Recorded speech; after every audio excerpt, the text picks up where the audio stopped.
Saya mau ke Japesda. Pak Jufri.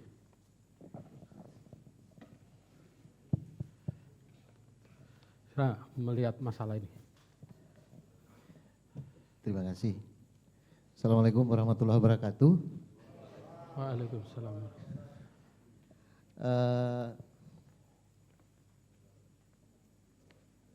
Kalau saya dan kawan-kawan, mari kita to the point.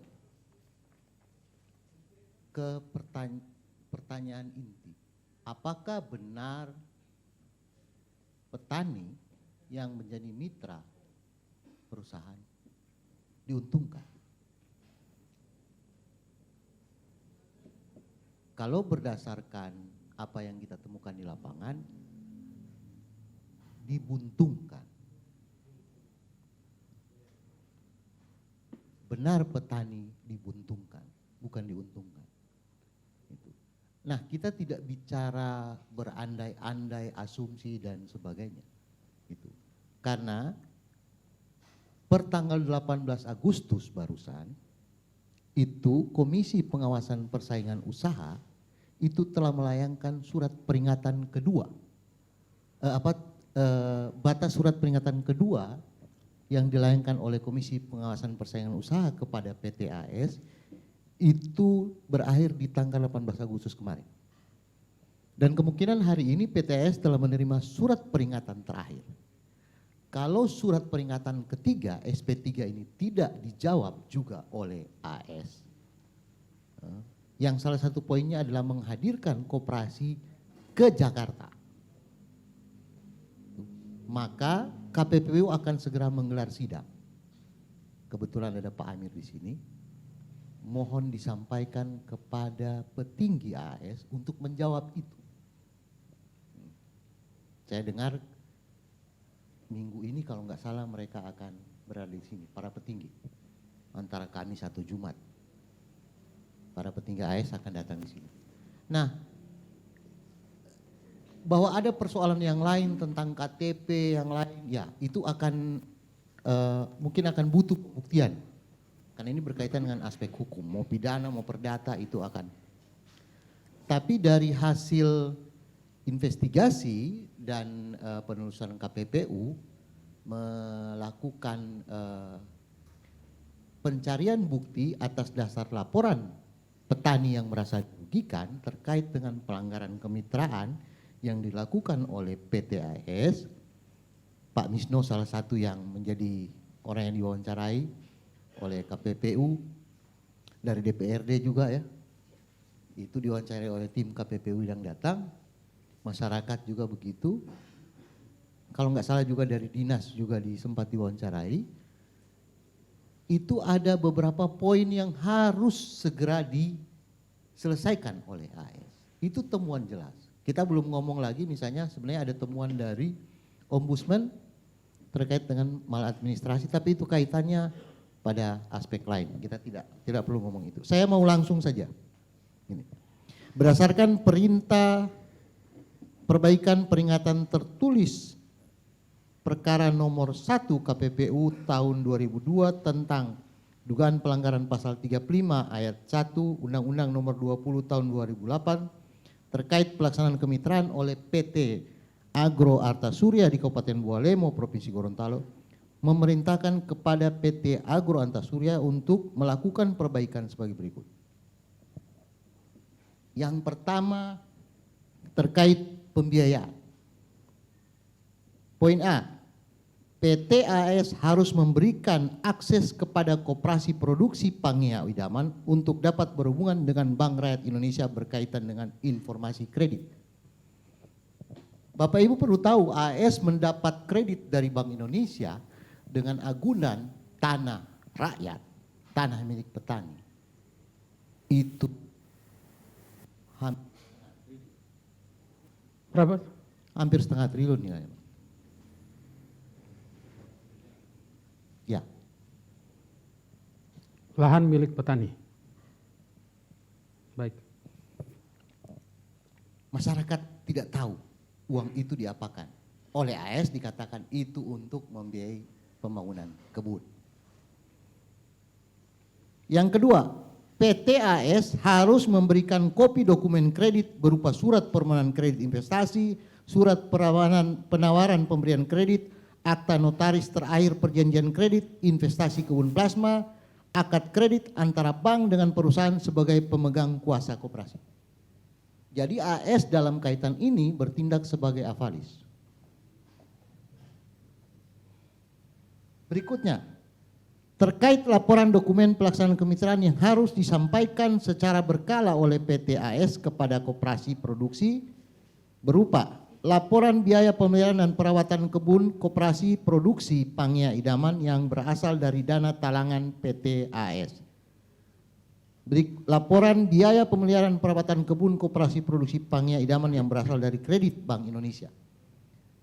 Nah, menarik untuk melihat yang disampaikan Pak Misno bahwa kita ada peningkatan pendapatan di daerah. Maka pertanyaan bagaimana mengukur bahwa ada pendapatan yang masuk ke daerah?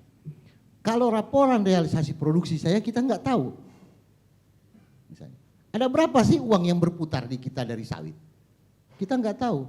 Malah misalnya kalau kita bilang pertanyaan kita kemarin di workshop waktu di Tilamuta, pajak perusahaan masuk kemana?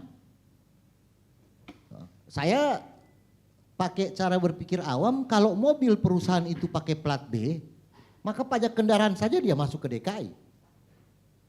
Dia tidak masuk ke daerah dari pajak kendaraan. Nah, daerah dapat apa? Itu. Ini belum kalau kita lihat misalnya kalau ke sana Pak Adik dan Bapak Ibu sekalian mungkin kalau dari Bualemo udah terbiasa, tapi yang di kota Gorontalo coba main-main ke sana dan merasakan, ya tolong kalau Anda ada bisul di pantat jangan ke sana. Pecah di jalan itu bisul. Iya. Jalannya luar biasa parah misalnya. Pertanyaan kita adalah mulai kapan jalan ini rusak? Atau makin parah sejak kapan? Jadi ada mobilisasi mobil perusahaan sebenarnya. Itu di dalam cerita masyarakat. Itu. Perusahaan tidak punya jalan produksi sendiri. Terus kalau jalan itu jalan siapa? Jalan yang dibangun perusahaan kah? Tidak. Jalan itu dibangun oleh daerah dengan dana APBD. Untuk perbaikan siapa yang tanggung? Ya Pak Sekda, pemerintah akan. Apakah perusahaan akan menalangi perbaikan jalan itu? Terus sebenarnya keuntungan perusahaan masuk kemana? Daerah dapat apa dari situ? Jadi sudah petani dibuntungi, pemerintah Kabupaten Bualemo juga ikut dibuntungi. Saya berani bilang dibuntungi karena pihak perusahaan pernah hadir bersama dengan Forkopinda, nanti Pak Sekda akan jelaskan, Pak Alek akan jelaskan, dihadiri oleh Forkopinda, menjanjikan kalau nggak salah sekitar 6 atau 7 poin yang harus diselesaikan oleh perusahaan. Tapi sampai hari ini tidak ada satupun yang selesai. Berjanji di hadapan Forkopinda. Jadi pemerintah pun dibuntungi. Di antara 7 itu termasuk akses jalan itu tadi ya? Yang janji itu? Nanti Pak Sekda yang akan jelaskan. Karena berjanji kepada pemerintah. Bukan kepada saya. Bukan kepada kami. Ya. Tapi Bapak yang ngungkit. Makanya saya tanya ke Bapak. Ya. Nah, akan lebih baik Pak Sekda menjelaskan kenapa itu, dan saya kemarin bertanya di workshop, kalau perusahaan tidak menepati, apa panisnya?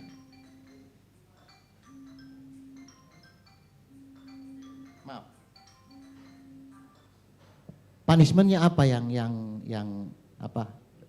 harus diberikan pada perusahaan? Jadi ini poinnya banyak sekali sebenarnya di surat KPPU ini. Nah, yang paling jelas adalah ini sudah masuk peringatan terakhir pada AS.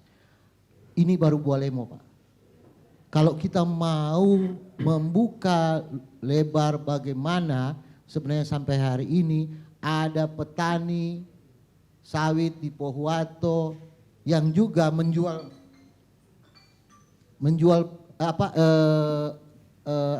hasil kebunnya kepada PT AS tapi sudah sampai 3 bulan belum dibayar, itu lain lagi. Ini baru skop Bualem. Nah, kami tahu persis. Sekarang PT AS misalnya belum terjadi perubahan kontrak dengan Wilmar. Sehingga terkendala untuk menjual hasil CPO-nya. Tapi ini berimbas sampai ke bawah, sampai ke petani. Nah, mau tidak mau kita tidak bisa menutup mata. Kita harus bertindak dan bersikap atas ini. Apalagi sekarang sudah ada Impres nomor 6 tahun 2019 tentang rencana aksi nasional pembangunan pembangunan perkebunan sawit berkelanjutan. Yang sebenarnya banyak hal yang dituangkan untuk harus dituntaskan di sektor perkebunan sawit. Saya pikir itu dulu dari saya, Pak. Ya, kasus ini kan tadi juga sudah disampaikan dari 2017 sampai hari ini belum ada titik terangnya. Bapak sendiri melihat bagaimana peran pemerintah dalam hal penyelesaian masalah ini? Kan ini rakyatnya juga. Saya pikir kalau pemerintah sudah berperan memanggil PTAS dengan Forkopinda duduk dan sebagainya. Saya tahu betul bagaimana Pak anggota legislatif Dewan juga mau ke perusahaan juga susah akses, susah masuk. Anggota legislatif itu untuk masuk ke perusahaan demikian susah untuk mendapatkan informasi, apalagi Pak Taslim. Kalau urusan itu saya pikir pemerintah memainkan perannya. Kalau DPR saja susah masuk, jangan-jangan DPR tidak ada taringnya juga. Ya saya nggak tahu itu, biar Bapak yang anggota legislatif yang menjawabnya kan. Mudah-mudahan kali ini mengeluarkan taring. Ya, terima kasih. Baik, terima kasih.